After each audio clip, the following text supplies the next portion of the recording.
Member हूँ sir, और जीत के आया हूँ सर, किसी की दया में नहीं आया। Take 1 minute and finish. Sir कल भी बोले तो एक दलीय पार्टी के लोग Finish in 1 नहीं सर, minute. ये भेदभाव नहीं चलेगा दलितों के साथ। Allotted time is 4 minutes. Don't waste. भाई सर, Take 1 आप minute. चेक करो, अगर सबको 4 मिनट दिए तो Take 1 minute. आप मना करो, मैं बंद कर देता हूँ उसको। क्या दलितों को सबसे आखिरी में नंबर मिलेगा और बोलने का मौका All मिलेगा? individuals are having क्या मजाक कर रहे हैं सर आप? No, all independent people are having only 4 minutes. You take. Sir independent में अपनी party Sri Chandrasekhar. Chandrashekhar Azad. धन्यवाद सभापति जी। आज हम संविधान की गौरवशाली यात्रा पे जो 75 साल की बात कर रहे हैं, ये क्या काम है मेरा? They will go in the mic. धन्यवाद सभापति जी। आगे सर, आगे। आज हम संविधान की गौरवशाली यात्रा पे बात करने के लिए चर्चा कर रहे हैं। कल से ये चर्चा चल रही है सर। मैंने बहुत सारे दोनों पक्ष के और जितने भी हमारे मेंबर हैं सुना सर, उनको बड़े बड़े नेता हैं सर। इसके भाग 1 में लिखा हुआ है India that is Bharat, Hindustan नहीं लिखा हुआ है सर। लेकिन सारे नेता संविधान पे चर्चा कर रहे हैं, लेकिन हिंदुस्तान ही कहेंगे, भारत कहने की हिम्मत नहीं जुटा पा रहे हैं। ये बड़ा सवाल है सर कि क्या संविधान के हिसाब से बात रखी जा रही है। मैं धन्यवाद दूंगा फूले साहू बाबा साहब अम्बेडकर को और मेरे नेता मान्यवर साहब श्री काशीराम को। 25 नवंबर 1949 को संविधान को सौंपते हुए डॉक्टर बाबा साहब अम्बेडकर ने कहा था कि 26 जनवरी 1950 को हम विरोधाभास भरे जीवन में प्रवेश करने जा रहे हैं। राजनीतिक जीवन में तो हमारे पास समानता होगी, लेकिन सामाजिक और आर्थिक जीवन में असमानता होगी। क्या ये चुनौती आज 75 साल बाद दूर हुई है? भारत ने 26 जनवरी 1950 को संविधान लागू होने के साथ खुद को एक संप्रभु लोकतांत्रिक और गणतांत्रिक राज्य होने का ऐलान किया। लेकिन सर उस समय संविधान की स्थिति ये थी कि जैसे गांव का कोई आदमी, मैं 50 की बात कर रहा हूं, वो 50 साल पहले शहर में आ जाता और बड़े लोगों की महफिल में चला जाता, उस जहां वो खाना खा रहे हो, और वो टेबल पे नैपकिन को खा के जो है ये कहता कि ये तो फीका, क्योंकि वो जानता ही नहीं था, वो समझता नहीं था संविधान को, संविधान है क्या। संविधान उसके लिए महज दस्तावेज था। ये जिम्मेदारी थी राजनीतिक दलों पे कि वो संविधान को व्यवहार में लेके आते। और इसके इतने सारे आर्टिकल हैं, अगर इनको व्यवहार में लाया जाता तो मुझे लगता कि आज देश बहुत बदल गया होता। बाबा साहब ने कहा था कि लोकतंत्र भारतीय भूमि का केवल ऊपरी पोशाक है, उनके अनुसार यहाँ की संस्कृति अनिवार्य तौर पर लोकतांत्रिक है। भारत जैसे गरीब और गैर बराबरी वाले देश में संविधान के जरिए छुआछूत खत्म करना, वंचितों के लिए सकारात्मक उपाय करना, सभी वयस्कों के लिए मतदान का अधिकार देना और सबके लिए सम्मान अधिकार तय करना, ये बहुत बड़ी उपलब्धि थी सर।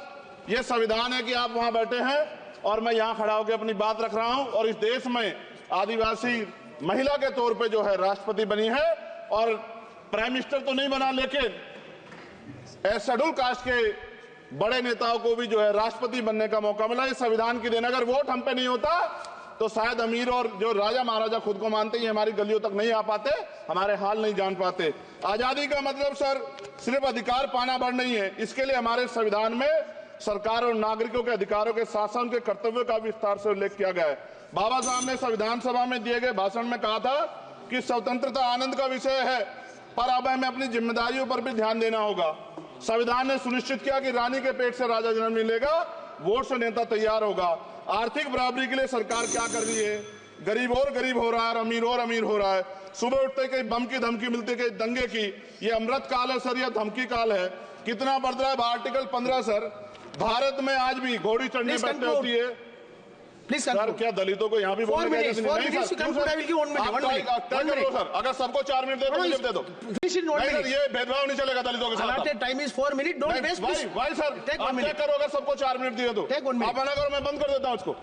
क्या दलितों को सबसे आखिरी में नंबर मिलेगा और बोलने का मौका मिलेगा? क्या मजाक कर रहे हैं सर आप? No, all independent people are having only 4 minutes. You take. Sir independent में अपनी पार्टी का मेंबर हूँ सर, और जीत के आया हूँ सर, किसी की दया में नहीं आया। Take 1 minute and finish. Sir कल भी बोले तो एक दलीय पार्टी के लोग, आप मौका दो सर। मूछे रखने पर हत्या होती है, महिलाओं पे, छोटे मासूम बच्चों पर रेप हिंसा होती है। एनसीआरबी का डाटा देकर डर लगेगा। यही 1 किलोमीटर में संविधान को जला गया, और महाराष्ट्र के परभनी में अभी भी संविधान को नष्ट किया गया, उसकी कॉपी को। आर्टिकल 25-26 में संविधान में सभी को धार्मिक आजादी। कहाँ है दलितों की, मुसलमानों की, जैनों की, बौद्धों की, ईसाइयों की? छत्तीसगढ़ में सतनामी समाज को संविधान की अपनी धार्मिक आजादी के आधार पर जो है उनको अपमानित करके जेल में बंद कर दिया। संभल, अजमेर, अयोध्या सब इसका उदाहरण है। आज ये सरकार आलोचना डरती है। कितने लोग जेल में बंद है? मिरान हैदर, खालिद सैफी, उमर खालिद और खान, सिफा खान, गुलफ्शा फातिमा और आजम खान साहब राजनीतिक विरोध में बंद है। सरकार यहाँ बैठी है, सरकार सामाजिक न्याय की बात करती है। बताए कितने दलित मुख्यमंत्री बना रखे हैं आपने? 13 ज्यादा सरकार स्टेट में सरकार है। कितनी महिला मुख्यमंत्री है? आपकी सरकार ने सुप्रीम कोर्ट के आदेश के बाद रिजर्वेशन प्रमोशन में जारी नहीं किया, और ओबीसी को पॉलिटिकल रिजर्वेशन आप देंगे नहीं देंगे, आप बताने का काम करें। मैं 75 साल की गौरव यात्रा में हम एक सभ्य समाज नहीं बना पाए, इसलिए जाति आधार पर SC ST OBC के बच्चों को प्राइमरी स्कूल से लेकर उच्च संस्थानों में भेदभाव किया जाता है। सरकार निरंकुश हो गई, कोई बुलडोजर से कार्रवाई करता है। कल मंत्री जी ने कहा हमने राष्ट्रीय पिछड़ा वर्ग आयोग बनाया, 69 शिक्षक भर्ती में उसकी सिफारिशों को नहीं माना। EWS के जरिए आपने संविधान पे, आरक्षण के प्रावधान पे हमला किया। 1 मिनट में खत्म कर रहा हूं सर। संविधान सर, न्यायपालिका में आर्टिकल 124A कहता है सर, ये अधिकार जो है। Sanjay sir ji please conclude sir 1 minute में प्लीज संविधान में न्यायाधीशों की नियुक्ति का अधिकार राष्ट्रपति के द्वारा होना चाहिए, अभी तक नहीं हो रही है।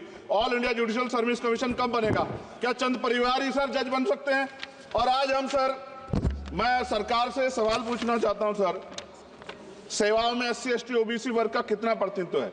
भारत सरकार के मंत्रालयों के अधीन PSU में, बैंकों, बीमा कंपनियों में और स्वच्छता संस्थानों में आउटसोर्स तथा कॉन्ट्रैक्ट पर वर्तमान कार्यरत कर्मचारियों कुल कितनी संख्या है?